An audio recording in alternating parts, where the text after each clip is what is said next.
අදත් ආදරයෙන් පිළිගන්නවා මගේ යාළුවන් සියලු දෙනාම කිරුළුත් කැලුම් YouTube channel එකට ඉතාමත් ආදරයෙන් සාදරයෙන් සිංගප්පූරුවේ වෙසෙන සියලු දෙනාටම අද විශේෂිත වූ දිනයක්. ඉතින් ඊට හේතුව තමයි පූජ්‍යපාද කත්නෝරුවේ ශ්‍රී ධම්ම ස්වාමීන් වහන්සේ සිංගප්පූරුවට වැඩම කළ අද සවස් භාගයේදී. ඉතින් ස්වාමීන් වහන්සේ දැන් අප විහාරස්ථානයට වැඩම කරලා ඉන්නේ. ස්වාමීන් වහන්සේගේ ධර්ම දේශනාවක් තියෙනවා ඒ සඳහා. ඉතින් ඒ ධර්ම දේශනාවෙන් අනතුරුව මම බලාපොරොත්තු වුණා ස්වාමීන් වහන්සේ සමග කෙටි පිළිසඳරක දෙන්නට.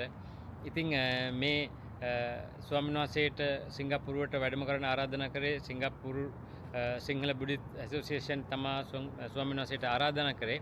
ඉතින් ඔයාලා වීඩියෝ සමග එකතු වෙන්න ස්වාමීන් වහන්සේගේ සමග කෙටි පිළිසඳරට. ඔයා තවමත් කිරුළු විත් කැලුම් YouTube channel එක subscribe කරලා නැත්නම් subscribe කරන්න.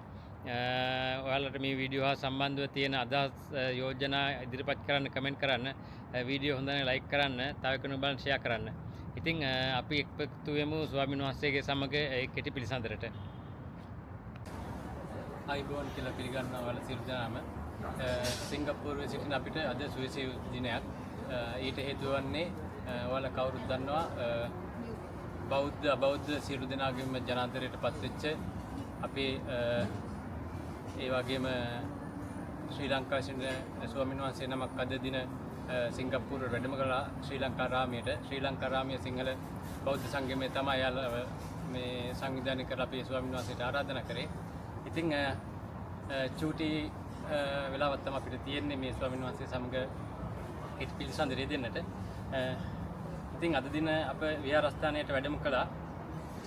ඒ තමයි නිකවැරටිය සමදරා පිටිය ශ්‍රී පාලිත විද්‍යායතන පිරිවෙනේ පරිවර්තනාධිපති ගණේව පුරාණ රජමහා විහාරවාසී නම කියන්ට අවසරයි. අපේ කත්නෝරුවේ සිරිදම ස්වාමීන් වහන්සේ. ඉතින් ස්වාමීන් වහන්සේ වැඳ නමස්කාර පූර්වක මම පිළිගන්නවා.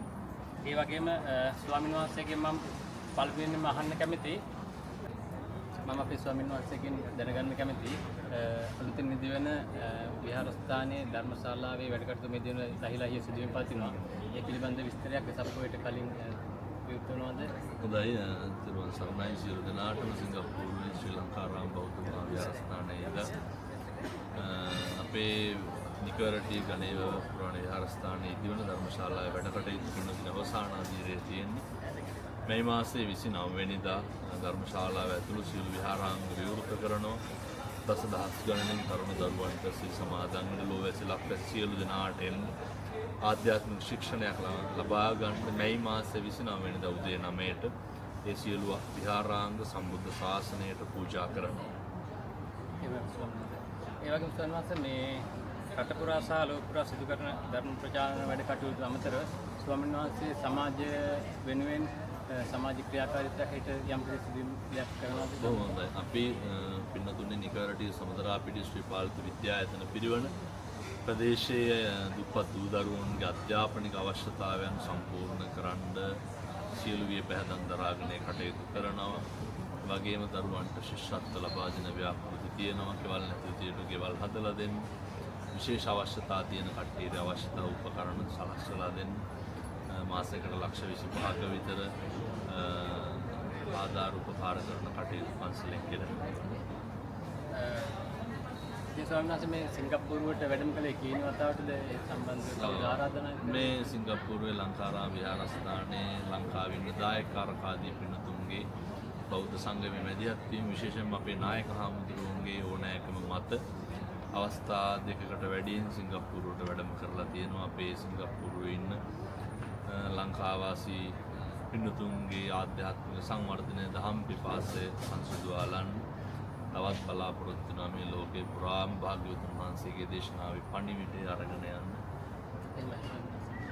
හොඳයි සියලු දෙනාටම තෙරුවන් සරණයි.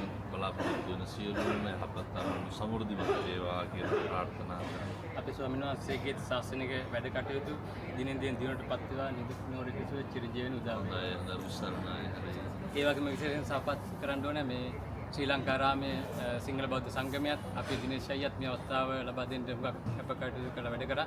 ඉතින් ඒ සියලු දෙනාටම ස්තුතිවන්ත වෙනවා. සියලු දෙනාටම තෙරුවන් සරණයි. හොඳයි. බොහොම මහන්ත කඩේ මම විශ්වාස කරනවා ඔයාලා ඒ ස්වාමීන් වහන්සේ සමග පවත්වපු කෙටි පිළිසඳර හා එක් වෙන්න නැති කියලා. පොඩි වෙලාවයි හම්බුනේ ස්වාමීන් වහන්සේ සමග පිළිසඳරේ දෙන්නට. ඊට හේතුව තමයි ධර්ම දේශනාවෙන් අනතුරුව ස්වාමීන් වහන්සේ තවත් ස්ථානයක ධර්ම දේශනාවක් සඳහා සහභාගී වෙන්නට කටයුතු යොදා තිබුණේ. ඉතින් අර ස්වාමීන් වහන්සේ වැඩම කරවන්න කට්ටිය එනකල් වාහනේ එන කල් ඒ අතරතුර තමයි චූටි වෙලාවක් හම්බුනේ. මොකද ස්වාමීන් වහන්සේ හා සමග කතා බහ කරන්නට විශාල පිරිසක් පොර කනවා පෝලිම් වල ඉන්නවා. ඉතින් ඒ අතරතුර තමයි ස්වාමීන් වහන්සේ සමග කෙටි පිළිසඳරක යෙදුනේ.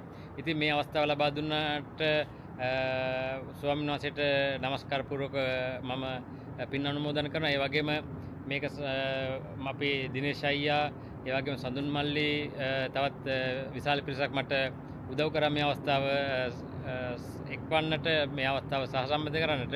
ඉතින් ඒ සියලු දෙනාටම මම ස්තුතිවන්ත වෙනවා. ඉතින් ඔයාලා මේ වීඩියෝ සම්බන්ධව ඔයාලට දැන් අදහස් කමෙන්ට් කරන්න. ඔයාලා තවමත් කිරුලිච් කැලුම් YouTube channel එක subscribe කරලා නැත්නම් subscribe කරන්න. තව කෙනෙක්ට බලන්න වීඩියෝ ෂෙයා කරන්න, ලයික් එකක් දාන්න. ඉතින් ඔයාලගෙන් සමුගන්නම් ගිහින් එන්නම්. අයත් මේ වගේ වූ අලුත් වීඩියෝ එක බලාපොරොත්තු වෙන අදහසින් ඔයාලා සියලු දෙනාටම ජයග්‍රාහී වූ දවසක්.